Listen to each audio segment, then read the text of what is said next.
A lot of people think that the Palestinian-Israeli conflict is very complicated, very intricate, impossible to solve because it has to do with ethnic or religion differences between two people that are very hard-headed. And I think that belief is completely wrong. It's like Nelson Mandela said, it always seems impossible until it is done. And the Palestinian-Israeli conflict isn't impossible to solve.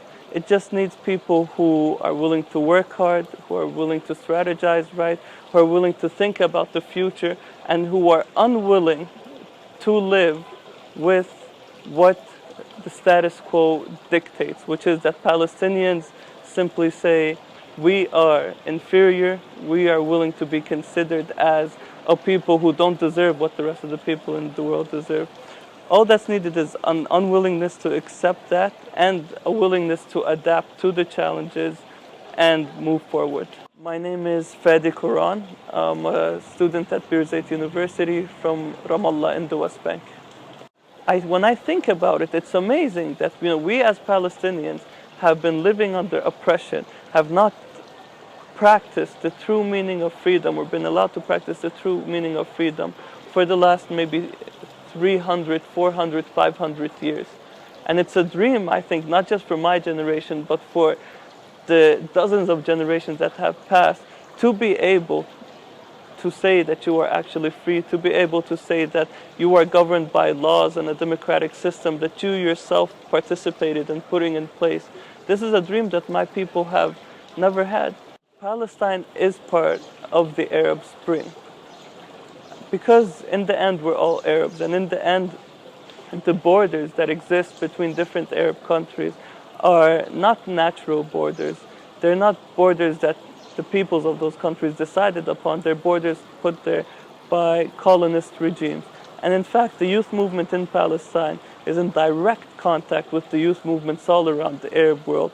And we all understand that we need to change specific things within the countries that we're in right now, but in the long term, this is a movement for all Arabs, and this is a movement that's going to bring us closer, going to going to scrap away all the borders that were put there by the colonizers, and we're going to seek to achieve those three goals: freedom, justice, and dignity, not just for Palestinians, but for all Arabs. I think the main question that needs to be asked is not what happens to Israel or what happens to Egypt or what happens to Palestine or what happens to Jordan, but rather what happens to the people of Israel, what happens to the people of Egypt. And I think in the picture we're imagining as an Arab youth, Israelis will have complete freedom, complete justice, complete dignity, like any other person in the world, and will have complete security. The Jewish people of Israel, in the type of vision that we have in the future, will be more secure in the system of government that we seek to build than the Jewish people have ever been in their history. What we're going to see on June 5th is hopefully thousands of Palestinians marching to the Columbia checkpoint, seeking to reach Jerusalem to pray, Muslims and Christians who just simply want to go to Jerusalem to pray, and who are going to be willing to take the brutal force that the Israeli military will throw their way in order to achieve that goal. And hopefully we'll be able to tear down the apartheid wall, march into Jerusalem and pray side by side, whether they're Muslims, Christians, or Jews. There's always fear, but I think in my case, my excitement overwhelms the fear I have. And again, I think everyone who's going to participate in this is going to be a little bit afraid, if not very afraid, because the Israelis have used live ammunition, like I said, on May 15th, and have murdered, dozens of us before.